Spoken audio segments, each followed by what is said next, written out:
Hi, everyone. Welcome in. Feel free to go ahead and drop in the chat where you're calling in from. We always like to hear where everyone's located and see all the Scribe users where they're at. So feel free to go ahead and test out that chat and drop in where you're located or even just a quick hello so we can make sure it's working. But Maria and I are calling in from our office in San Francisco. So welcome, everyone. Ooh. Awesome. Texas, South Carolina. Yay! Welcome, everyone. So exciting to see so many different locations. And we also have Meg on the call, who is also part of the customer success team as well. She is calling in from Salt Lake City. So just a quick kick-off introductions. My name's Allison. I'm with the customer success team here at Scribe. Really excited to show you some newer functionalities with Scribe, but I'll hand it over to Maria. Hi everyone, my name is Maria, calling in from the customer success team, also located in San Francisco, and I'm very excited to go over some editing functionalities with all of you. Awesome. Thanks. So I'll go ahead and drop a couple of polls. Please fill out them. This really helps us tailor the call a bit. So the first one's just going to be your Scribe experience level, just so we could see maybe how to tailor this a little bit better. Looks like we have a mix, some folks who are Scribe power users, some newer folks, some people who have no experience with Scribe yet. Regardless, all very exciting stuff we're going over today. So I'll just leave that over on for one more second and I'll go ahead and close that. And then the last one I'll go ahead and launch is your webinar speed preference. So this kind of helps us with general pacing. Maybe you have a meeting right after this. Maybe you just want a nice, easy, steady walk or a leisurely stroll. But looks like we have a nice, steady walk. Nice and even. Okay, cool. Awesome. Well, I will go ahead and end that and share my screen here. And if you do have any questions that happen to pop up in the meantime, feel free to either drop them in that Q&A section at the bottom of that black tab as well as that chat. So feel free to do that. We like to typically recommend the little Q&A bubble just because it's a little bit easier to keep track of your questions. But to go ahead and get started with our slides, a quick agenda for today. We'll start off with, why using Scribe Smart really matters. And then we'll head into overviewing some demos, go over some relevant and new functionality, as well as try to highlight any best practices and use cases. Again, comments and questions are encouraged throughout the entire webinar, but we'll leave some time at the end for some resources as well as some space for those questions that pop up. But for those folks who maybe are a little bit newer to Scribe, or even just if you're looking for a refresher here on kind of what we do, our main goal is to help automatically document and scale how your team's work gets done. And I feel like everyone kind of knows us the place that's going to help you document faster. However, we do a couple of other things really greatly. So we help you find your answers more easily, as well as ensure your team's work gets done right. So once people start to implement Scribe, they've noticed they've gotten less taps on the shoulders. People are able to answer their questions themselves a little bit easier, as well as consistency starts to drive up because once you have a strong knowledge base, people are starting to follow the same workflows and consistency drives up, which who doesn't love that? All right. And then to kind of go over some reasoning on why this matters. Scribe obviously is going to help just with time saving overall, but we've kind of included a few new functionalities that help streamline the documentation process even more. And we want to shout that out because we've had such great success. And as you can see, there's a couple of reviews here that shows how much editing has saved them time with Scribe, as well as a couple of other things in terms of clarity and just how accessible the tool is. So we want to help you guys maximize your time with Scribe, but I'll go ahead and head into the demo here. So to first overview, the first thing here is our way that we're going to be capturing today. So we do have two different ways to capture. The first one is our desktop app, which will capture anything on your computer screen. However, we also have our browser extension, which is really nice. As you can see, it's pinned up here. So I have it for easy access. I can quick click into it. I do want to note that the difference between the desktop app is obviously it captures anything on your computer screen, whereas this browser extension is going to capture anything web-based. So right now I'm on Chrome and I have that pinned, and you'll see we have this thing called Sidekick. So this is kind of just that little area that's popping out at me. Obviously I could go straight into capturing a scribe, but I do want to shout out our refreshed Sidekick. So this has a newer look, maybe some of you have noticed, but I want to shout out how this can really be a great resource for either your viewers or even as a creator. So you might be asking yourself, oh, we have a ton of usage across my organization and teams. Before I capture the scribe, has it been captured before in the past? Or maybe I'm going through a workflow and it's my first time, for example, on zoom.com, and I wonder, oh, I wonder if there's anything on editing the settings or editing in general that can kind of help me with doing this workflow. So as you can see, we have a few scribes that show what's been already created within my organization specific to Zoom. So for example, if I was on, let's say, Google Calendar, all these scribes would be applicable and relevant to the tab that I have open and the page that I have running. So if it was Google Calendar, they would all be relevant to Google Calendar. But as you can see, these are filtered by what's most popular. I can also drop down this little bar here. I can even see what's new. So maybe if I go, oh, I know we just changed and updated this workflow, maybe want to easily find that, or even things like recently viewed or saved. But I can specifically click in and get a little bit more granular and click the how do I and say, again, I know I mentioned maybe this is my first time using zoom.com and I'm curious about editing. So I can type in just keywords or even a more structured line, question, whatever it may be, in terms of looking for a scribe. This helps pull up, again, all of the applicable things depending on the little prompt or text that you typed in. So as you can see, I can click into that and out pops a scribe that is relevant to the title. So I can directly go in and say, okay, maybe I wanted to do this workflow myself, and I can kind of follow along step by step through this Sidekick. And not only can I learn as a creator, but this is also applicable to viewers. So if you have viewer-specific licenses, which is something that we do offer on our higher up plans, if you're interested in that, please let us know. Not only do they get access to the Sidekick functionality, they also get access to the Guide Me feature, which is an in-context learning, which basically will place a click target on the actual platform itself and walk you through the process. But to head into how this actually works, the Sidekick during capturing, I'll show you by just clicking the Start Capture purple button.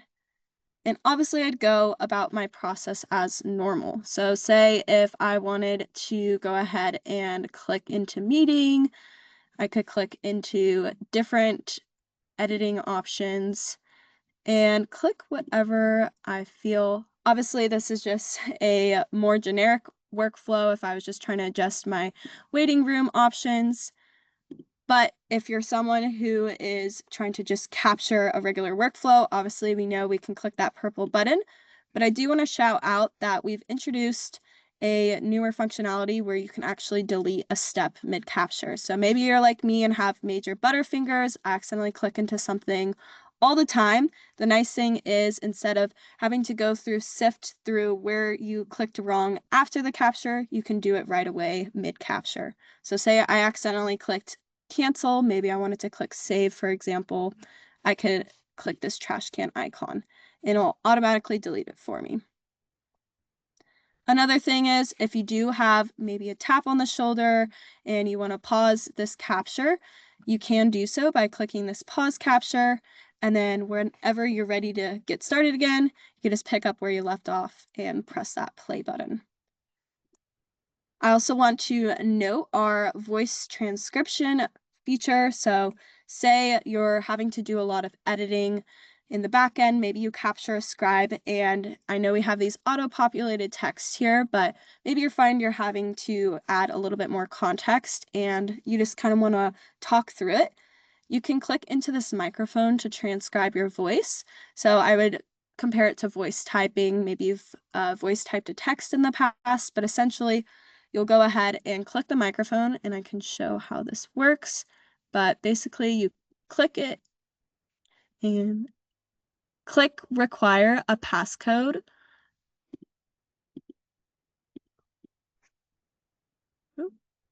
Click edit options. Sorry about that. Let me restart the capture here and show you guys how this works. But typically, you should be able to just click this transcribe voice here. Click everyone.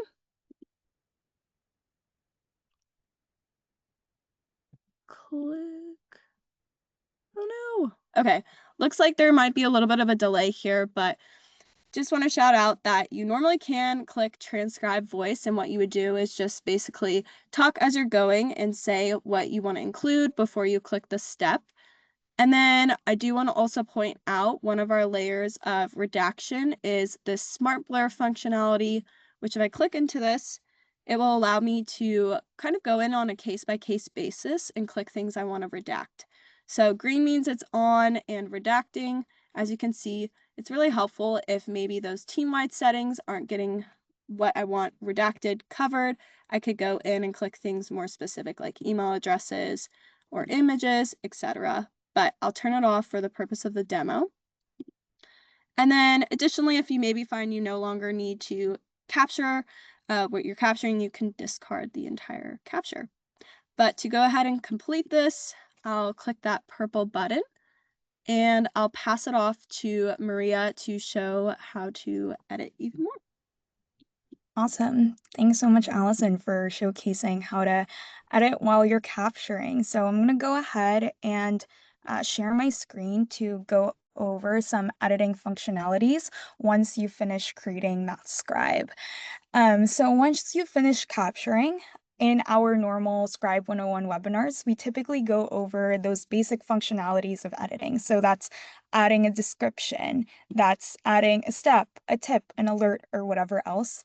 And so I really want to make sure that I focus your attention on a couple of things that we haven't yet covered. One of those is this second toolbar right here on the third or on the right hand side. We have a couple of buttons, including this add to a page button. For our power users, you're probably already familiar with what a page is. Essentially, how we like to describe it is if a scribe is a recipe, so a step-by-step how-to document, then a page is a cookbook. So think of this as a collection of scribes, added context, etc. And you would be able to basically embed this specific scribe into a page. So if you already have an existing scribe, you can search it here. If you want to add a page with AI, you can do so as well here, in addition to just adding this scribe to an empty page if you kind of want to start from scratch, but you know that this is going to be the first scribe on there. Awesome. The second thing here is changing the click target color. And this is something that we actually went over very briefly in our last Scribe Spotlight. But just to showcase it again, you're able to change that click target color to whatever you'd like, whether or not it's aligned with your brand identity or maybe just something that you really like. You're also able to add a hex code right here to again better align with that brand identity within your organization or specific team. And the last thing on this toolbar right here is these settings. So there's a couple of things that you can change on here to make sure it's more aligned with that vision that you like. So as you can see, there are a couple of things on this very bare step-by-step guide. You can turn off a couple of things to make it more visibly appealing, depending on your, again, organization or brand guidelines. So I can turn off author. I can also turn off that step count and that creation time if I just want it to be blank with maybe a description and a tag of that item. I'm going to go ahead and add those back on just for demo sakes. But if you also wanted to showcase maybe the timestamps for each individual step, as in at which point in time did I get from step 1 to step 2, I can go ahead and turn on step timestamps. And as you can see, it adds those timestamps on that step-by-step document. I'm going to turn that off. Another thing that we typically showcase is merging similar steps. So I'm gonna go ahead and showcase that here as well. This is for those incredibly long steps if you wanted to merge a couple of similar steps together and don't really know where to start. This is a great starting point right here. So if I click merge similar steps, it's basically gonna merge those with AI. I'm gonna click merge and we're gonna see some changes into my document. So if I scroll down, as you can see, there were some merges in a couple of different steps here. Say I look at this, I hate it, I'm gonna go ahead and unmerge those similar steps. And it's gonna allow me to do that. I'm gonna pause right here and see if anyone has any questions regarding this specific toolbar and those editing functionalities. And again, feel free to ask any and all the questions. In addition to my answering the questions live, Allison and Meg will also be supporting the Q&A and the chat functionality. Janine, no, combined steps is not gone. You can actually do that as well, and I'm going to be showing you that momentarily. So as Janine kind of alluded to, there's a couple of things that you can also do in addition to that merge with AI. So if you want to click maybe just one or two steps, this third toolbar pops up. We have a couple of options here. The first thing is send to the top. Say we're on the very bottom and we want to send that specific step on the top to very much highlight it. We can click that button. Same thing with send to bottom. If maybe we added a step or a tip or an alert on the very top, we can send to the very bottom as just kind of an extra reminder. As Janine mentioned, you can also combine steps specifically based on what you select. So I selected these two steps right here. I'm going to go ahead and combine these steps. If I click that, what it does is it combines the text description in addition to those two different screenshots. And as you can see, it kind of develops that GIF motion. The other thing I'm going to show you is your ability to duplicate steps. So say I wanted to duplicate the step for whatever reason, whether it's to create a new header or just to create a new section, I can do that right here. And the last thing that I'm going to be showcasing is your ability here to copy to another scribe. Now, the use case for this specifically is say, I am creating a giant scribe of maybe different ways to edit your Google Calendar. I would basically click all of the steps here if, say, I wanted to just showcase to someone how to add a room. I would click those 3 steps that I want to copy to that giant scribe, click that copy to button, search up whatever scribe that I want. So that giant scribe may be Google Workflow. And it'll load. And I'm going to go ahead and if I click this Google Workflow scribe, it'll actually copy those 3 steps over. And so I can edit in that way. I'm going to pause here and see if anyone has any questions there.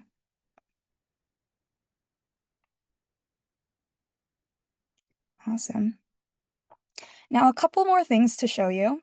So if you're editing this scribe multiple multiple times, say, the scribe was created 3 months ago. I'm back here kind of wanting to update this specific scribe. Once I click edit, as you can see, it shows up with done editing in addition to publish. There's also this yellow bar here on top that says there are unpublished changes.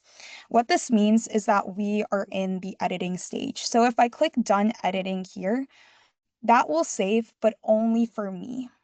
This means that these are not published for other people to see. As we see here, if I click share, it says that Allison Personal is kind of able to view this document. If I share this to Allison, for example, she's not going to be able to see the edits I made because I never published them. And so how I would publish those is if I click edit and just click publish right here once those edits are final. I'm going to click publish and I can create a version name if I want. For this, I'm just going to do test version 2, and then I'm going to publish this version. Once it publishes, as you can see, it kind of confirms it right here, and Allison would be able to view those changes, including those merge steps right here. Awesome. So a couple more things to show you. First one is version history right here. So for folks who are on our enterprise base plan, you have up to 6 months of version history, whereas for folks who are in our higher tiers have 1 year of version history up until whenever. So as you can see here, we have a couple of versions. We see test version 2, which was that published version that I just created for you guys. But we also have a version from September 30th. And so if we wanted to go back, we can click restore if this is the version that we wanted to resurface. Awesome. So that is version history. And then the last thing I'm going to be showcasing here is the ability to then translate your document. So this is available for our higher tiers. If this isn't something that you're able to access right now, but you're interested in, please comment interested, and we're happy to send you more information there. But this is the ability to change the language of any scribe for an individual who may kind of read a different language a little bit better. So say I am from the Netherlands, I wanted this to be in Dutch. I'm going to go ahead and click Dutch. And as you can see, this scribe translates into Dutch for me. Now, what's really special about this is viewer specific. So this isn't going to change the original language. It's just going to be in real time to whoever is currently viewing that scribe. So what does this look like when you're sharing a scribe?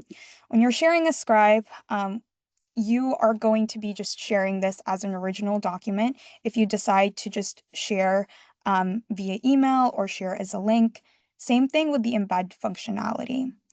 The only thing where this translation will stay in place is if you export it. As you can see, there's like a little box right here that highlights the scribe will be exported in Dutch. I can remove that translation here or just keep it as is. Amazing. In terms of editing, that's all we had for the demo. So that's, editing via capturing and editing after that capturing process. And so I'm going to pause here and see if anyone had any questions about anything we just went over. There is one question in the chat, Maria. It says basically if I put several scribes into a page and then I deleted the same one that's not on the page. So I think they mean like if I delete the scribe itself, does it delete out of the page as well? And then secondly, they said when I put scribes into a page, they stay out of the page as well and want to be able to like clean up the space, clean up their workspace easy and make sure they're staying on top of content. Yeah, great question. So in terms of the first question, If you put scribes in a page and you deleted that specific scribe, then that scribe will no longer be embedded in that page, if that makes sense. That scribe needs to be active in your workspace in order for it to be active in that scribe or in that page, sorry. And then as for the second question, when I put scribes into a page, they stay out of the page as well and want to be able to clean up my space a bit. Um, let's see. Not sure what you mean by that. Put scribes into a page, you stay out of the page as well and want to be able to clean up my space a bit. Gotcha. So I guess a recommendation I have is, let's see, if we go back to the workspace right here, um, and say, I wanted to basically add all of these into a page. What I would then do is, if I wanted to stay organized, I would go to all documents right here and create a specific folder of, scribes in X page or scribes in all of the pages, basically. And once I added that into that specific page, then what I would do is basically add that scribe into the corresponding folder. Does that kind of make sense or answer your question?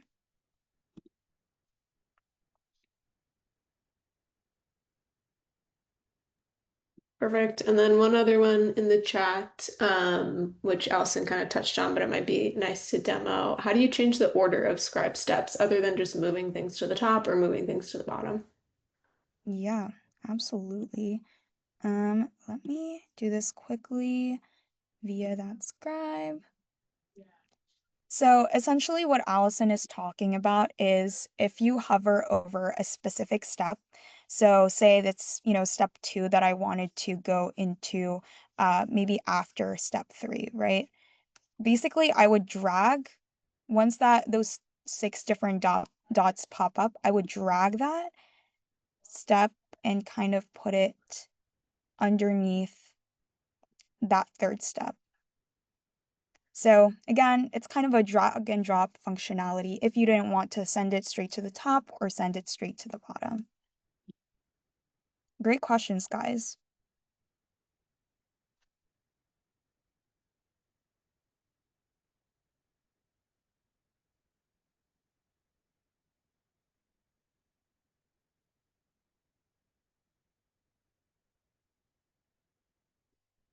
Awesome.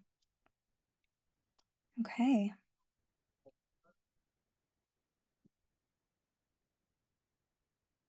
And Meg just shared a really great tip to move several steps in bulk. So be sure to do that if that's something that you are interested in, or maybe you have a longer scribe to kind of move here and there. Cool.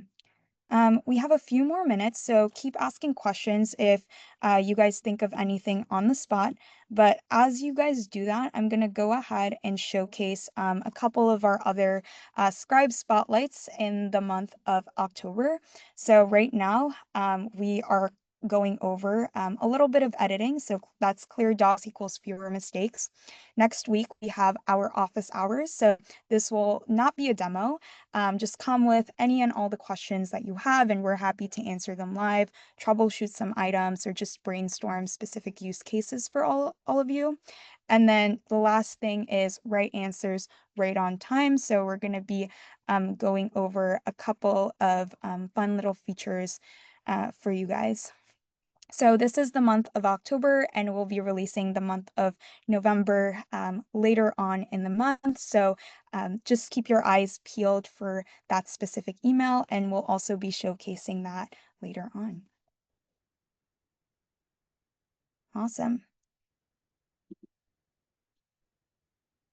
And Allison just dropped in the chat a page with basically multiple other webinars. And so please feel free to sign up there.